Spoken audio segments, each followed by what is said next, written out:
Hey guys, welcome back to the channel. Fabrizio Romano here as always to keep you posted on the transfer market. And today, guys, more updates, more stories. We are here together.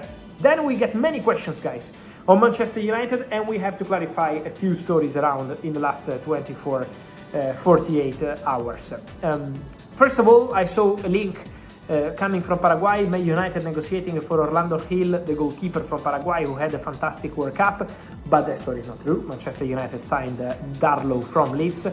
They have already a first goalkeeper like Senne Lammens. Darlow will be the backup. Tom Heaton is the third goalkeeper, and meanwhile Altay Bajindir is still there. They are looking for a solution for Bajindir, but Man United already decided to let him go. So for the goalkeeper, no movements. Ismaila Sarr, many links also with him in the last 48 hours. But at the moment, guys, for Sarr, it's the same as Crescencio Somerville. For Somerville, many people say that advanced talks, concrete talks, negotiations ongoing with Manchester United. But the reality, guys, is that Manchester United, until they have Marcus Rashford in that position, they are not advancing for any winger. So at the moment, Manchester United are not proceeding. For Ismaila Sarr, many links, but at the moment, still nothing concrete. Because Rashford at the moment is a Man United player, because there are no active talks for an exit.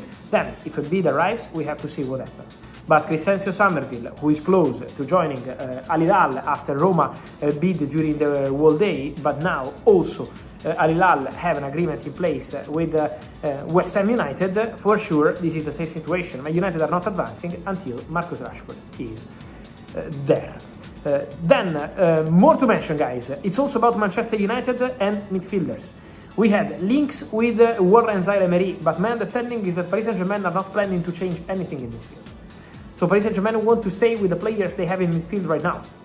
They got a new deal done for Fabian Ruiz. They are working on several things at the club, but at the moment in midfield they are very happy with the department they have. So at the moment, the Zaire-Emery story is difficult, is complicated. Then, if Man United at some point will enter the race for Zaire-Emery, I will be here and tell you. But at the moment, I will mention Zaire-Emery more as kind of dream target than real target for Manchester United. Manu Kone is different. Manu Kone is different because for Manu Kone, Man United had contacts with the camp of the player. So there were conversations last week, I told you. It was an exclusive story here on the channel last week. Now the conversations continue, but Man United have to wait to understand how much they can spend on the defensive midfielder. As soon as they can decide how much they spend on the defensive midfielder, and as soon as they clarify who is the wanted player, then Man United will go for the next steps. At the moment, Manu Kone remains on Manchester United list, but still no bid to Roma, no club-to-club negotiations. That's the situation for Manu Kone as of today. If you see reports of 85, 90 million euros for Manu Kone, I'm told that it's not accurate. I'm hearing that the price tag would be lower for the French midfielder. So that's the situation around him.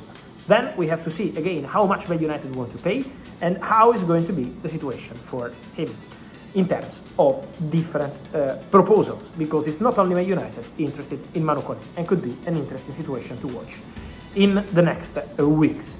Then, guys, let me finish on Real Madrid, because over the last 2 weeks, Real Madrid have received more than 3-4 approaches from clubs from Spain, and not only, from what I'm hearing, also from abroad, interested in signing Franco Mastantuono on loan. Real Madrid are not interested in a permanent deal. So Real Madrid still believe in the player. They signed him 1 year ago. They know that he needs some time to develop and to adapt.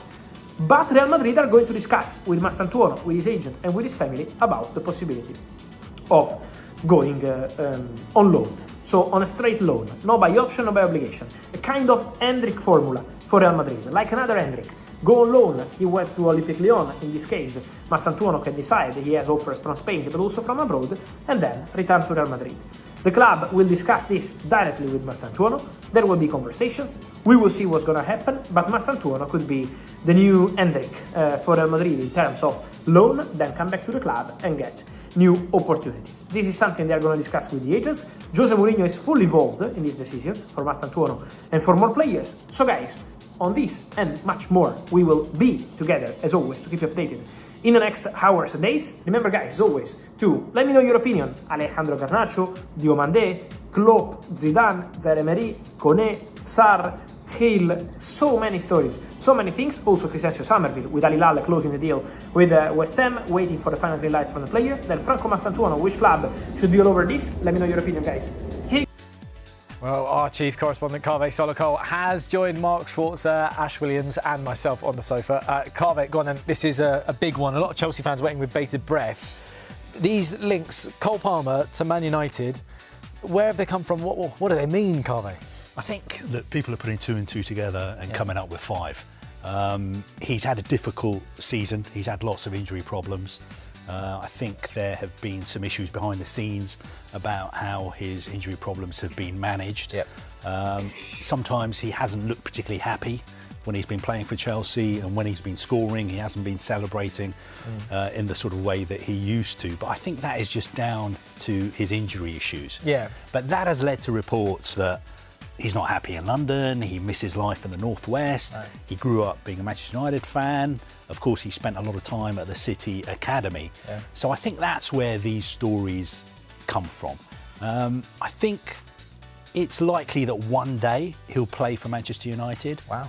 But I don't think it will be anytime soon. I was going to say, because what's Chelsea's stance on this from hearing the rumours? I mean, if you speak to people at Chelsea, they just laugh it off. Yeah. They just like, this is not serious. This is like gossip. This is social media hysteria. Look, when they signed him, just over 2 years ago from City, he signed a 7-year contract with an option of another year. He did so well in his first season that he was given a 2-year contract extension. So he's got a contract at Chelsea until 2033. So Chelsea are pretty relaxed. Yeah. He's 22 now. Yeah. He's going to be, I think, almost 30 by the time his Chelsea contract runs out. Yeah. So I think it's fair to say that, look, one day he would like to play for Chelsea. Mm-hmm. When I look at him, he's not... one day play for Manchester United. Yeah, of course. When I look at him, he doesn't come across as, somebody like John Terry, who's going to spend the whole of his career at Chelsea. Yeah. He's not like Chelsea born and bred. But he's very happy at Chelsea at the moment. Anyone you speak to at Chelsea will tell you that. Yeah. But like a lot of players, some players think, I'd love to play for Real Madrid one day. I'm sure in private moments, if you were to speak to him, he would say, yeah, one day in the future, it'd be nice to play for United. Well, that's it, because, obviously you mentioned the contract there. Ridiculous, so long, right? It was 9 years, basically. You add on to the 7. Is that now, though, is that so much of a thing? Because we're kind of looking at it now, it's like player power is proving everything. But player power, he's got no power. What kind of power does he have? Look at it from Manchester United's point of view. They don't have the money to sign a player like Cole Palmer. Right. I don't think they need to sign him. They've always got them. They get the money from somewhere. You're talking about 150, 200 million pounds to sign him. They would want him. They've got Bruno Fernandes at the moment. Who knows what happens when Bruno Fernandes retires or leaves. I just think people are getting a little bit carried away, just down to the fact that he's been a little bit unhappy because of his injury issues and the fact that it's common knowledge that he is a Manchester United fan. But just because you're a Manchester United fan doesn't mean you're going to end up playing for them, no matter how good you are. Ash, what do you reckon? No, I said the same thing in the week. I had a feeling that this started as a rumour, probably in the Northwest somewhere, and just snowballed into what it is. I can't see it in a million years now happening at all. Why would Chelsea do that? I don't think Manchester United can afford him. I just think that probably it started, and like you said, he's a Manchester United fan. People have assumed that he's not happy because he doesn't look very happy at the minute, which could be down to anything. Yeah. And where does he go? Right, he goes to Manchester United. I can't see it happening. I was just going to throw one thing out there, right? When I look at it, I look at Manchester United and I look at Chelsea, right? And I look at Chelsea and I think business. I look at Man United and I'd look at Ineos. If there is an asset that is wanted by one business or the other, surely there is a conversation to be had there in some way. Do you know what I mean, Mark? I think it all comes down to Cole Palmer himself, really. And if he is that unhappy, you never know with him because he kind of always looks unhappy. I don't know. I don't really. He's got that swagger. He's got something about him. Yeah. You see his interviews, everything else. I'm not sure. Yeah. He's a phenomenal player, and he's had an incredible early start to his career at Chelsea. The contract is the contract that keeps his value high. So I think you're right. I think the transactional element of it. Look, if Bruno Fernandes goes to Saudi Arabia for 100+ million, there's already a good part of that, is there for Manchester United to potentially look at someone like him if he were interested and up for it. But that's all speculation. I think Chelsea at this stage would be mad to try and to sell him. They certainly won't be looking to, but if the player comes knocking on the door saying, I'm desperately unhappy and I want to go, what do you do as a club? It's really hard. Yeah. Carve, there is one player that we want to know about. Chelsea looking at Jeremy Jacquet. What can you tell us about that situation? I think Chelsea are the kind of club now who actually like deadline day.